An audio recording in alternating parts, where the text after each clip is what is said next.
Hey guys, so it's been a while since I've vlogged. I think it's gonna be 4 weeks now. I haven't been really in the mood for that at all, but there's been a lot going on in my life and I just wanted to update you on what's really going on, what's my current situation, and what I've been up to these past few weeks. And I think I'm finally ready to talk about it. So basically, you guys saw, no, you definitely didn't see that because I didn't even upload the video, but I filmed a video of a couple of days before college. I think the last video that I uploaded was what I got from my college dorm, and then I vlogged a video about like the few days that I had left at home. Then I vlogged my move-in, and then I vlogged my first day of school. So I did go to school Monday and Tuesday, so the first 2 days of classes I was here, but then something terrible, like horrible happened in my life, and I never ever thought I was gonna be part of a situation like this, but I definitely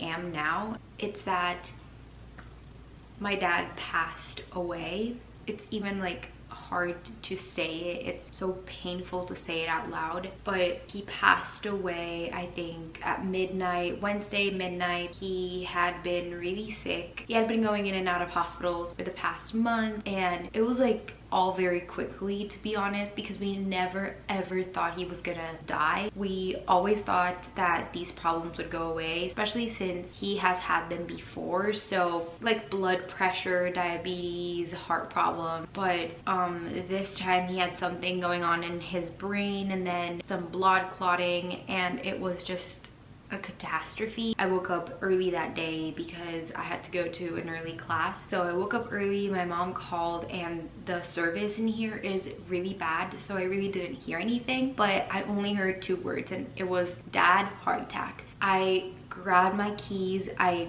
put on a hoodie, and then ran outside and started screaming because I saw their faces, and just by looking at their faces I already knew what the problem was. So I started screaming. My RA came out.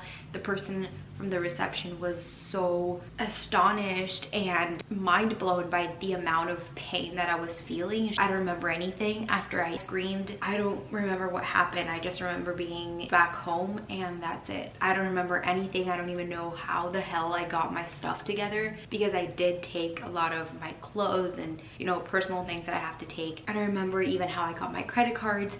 I forgot all my IDs. I was just numb. I couldn't feel anything. I didn't feel pain, I didn't feel joy, I didn't feel sadness, I didn't feel anything. I just felt numb, and I've never ever experienced that before in my entire life. Even when I thought I've felt the worst of pain, I actually had not until that day. It was really bad. It was insanely painful and so weird because I didn't feel anything at the same time. It was like I blacked out. I went back home, and then I stayed there with my family. I cried, and the next day I flew back to Honduras, and I was there for about 10 days, so I missed 10 days of classes. I didn't do any work except for like 2 or 3 things, very tiny little assignments that really didn't take that much time. I went to the funeral, and it was so dreadful. I hated every second of it. It was painful. My body had like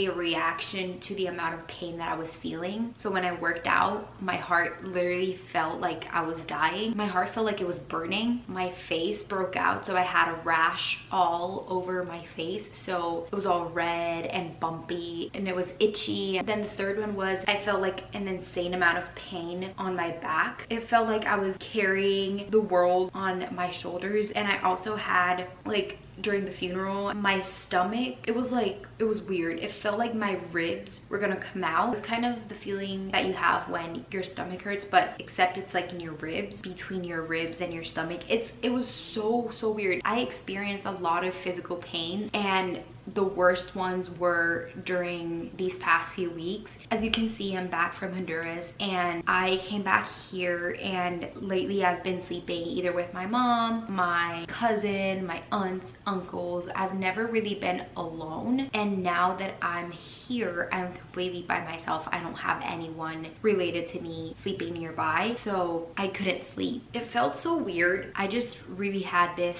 feeling, and I'm working through this trauma. I'm working working through moving on without losing my dad along the way. And it's been so hard. I've been reading articles, reading books, reading about how to move on, how to accept the fact that somebody so close to me, I can't even process it yet. Like how can he be gone? How is this even real? I've always been so grateful that I've never had anybody close to me die, not even my grandmas, my grandfathers. So it's been rough to just get used to the fact that he's never gonna call me or text me again. It's just so weird not having him here. Oh my gosh.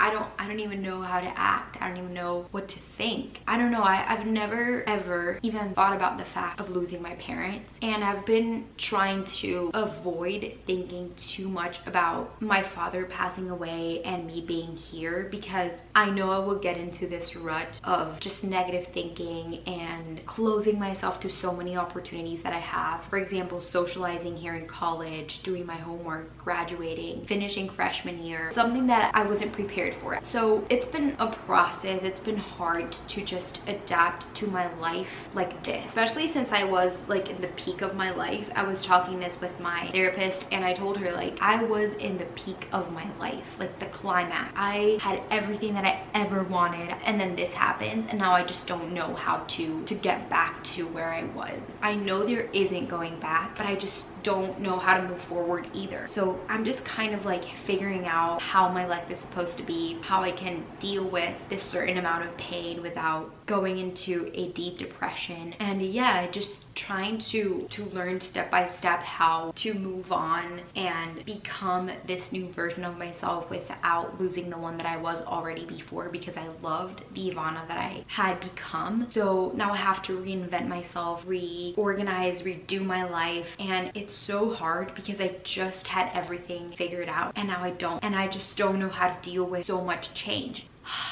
And it's just a lot to deal with, and I know deep down in my heart that I can handle this. I just have to figure out how to deal with pain, sorrow, and numbness, and how to deal with my life, and how to move on, how to move forward and live, because that's exactly what my dad would have wanted. I'm incredibly thankful for the family that he left here for me. He left me amazing people like his sisters, his mom, cousins, and they've been so supportive, so on top of things. They've been calling me, texting me. He did so many amazing things. The funeral was so full of people that I was having like a panic attack because of the amount of hugs and kisses I got. It was just so overwhelming. And my mom and my brother have been there for me all the way through this process, and I can't be more thankful for the people that I have in my life. I can't imagine my life without every single one of these people, because I've felt so loved, so cared. I love that we can come together and share the love that my dad left for all of us. Something that I want to incorporate more in my life is having more quality time with the people that I love. It's just so depressing to see that we only come together for deaths or people being sick. And why waste time if we only have a short period of time on this earth? We only live once, and this is my mantra now, and I live by this. And we have to make the best out of the time that we have here. We better live it to the fullest, and I'm pretty sure that my dad lived it to his fullest. I'm praying and asking God every day to take care of him, to be with him, and to make him